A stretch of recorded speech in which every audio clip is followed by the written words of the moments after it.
في أحد الحديث أن النبي يأتي وليس معه أحد. سبحان الله يا شيخ، وهو نبي، فكيف يا شيخ مع بعض الدعاة يحصل على يديه مسلم كثير، ويا شيخ أنبياء سبحان الله معنهم مؤيدين من الله؟ اللي اتبعوا الدجالين أكثر من الذين اتبعوا النبي. واحد من عوام القصيم بريدة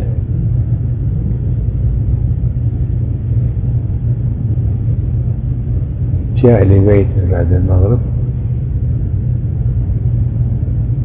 من خارج بريدة، وإذا في زحمة سيارات عند مسجد من المساجد، زحمة غير عادية أكثر من مناسبة الأفراح أو غيره. سأل عياله قال وش هذا السيارات وهذا؟ قالوا هذا الشيخ فلان قادم من المنطقة الفلانية يلقي محاضرة. قال له هذا دجال.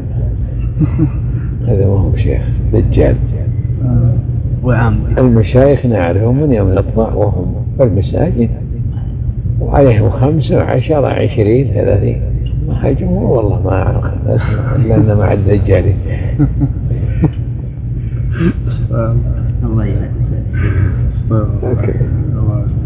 الله يجزاك خير صراحة يا شيخ. كان بعض السلف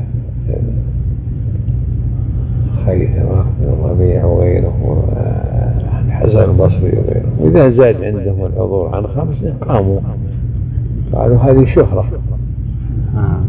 إيه خافوا من الفتنة. اللهم استعان. شهرة.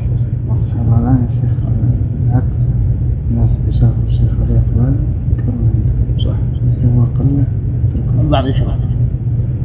إبراهيم عليه السلام دعا للحج ولا لا؟ وما أحد مع جمهور. قال الله له تعالى أذن في الناس. قال كيف يبلغ صوتي يا رب؟ قال أذن وعين البلاغ. من ذاك اليوم إلى اليوم وإلى أن يأتي الله بأمره. صوت العالم الله اللي يبلغه. ويبقى سبحان الله يا شيخ علمهم وهم أموات. كل ما أخلص كان كذا. هل الشيخ قصد الإخلاص لأجل نشر العلم يعتبر في شيء أم لا؟ إذا قصد الإخلاص لكي ينشر علمه. لا الإخلاص عبادة لله تعالى وتقرب إليه.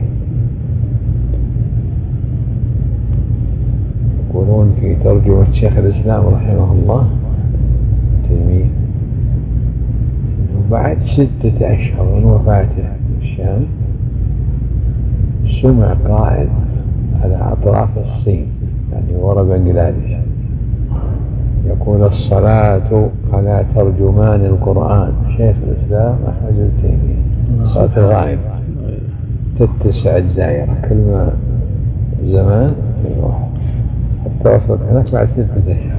سبحان يصلون عليه صلاة الغائب.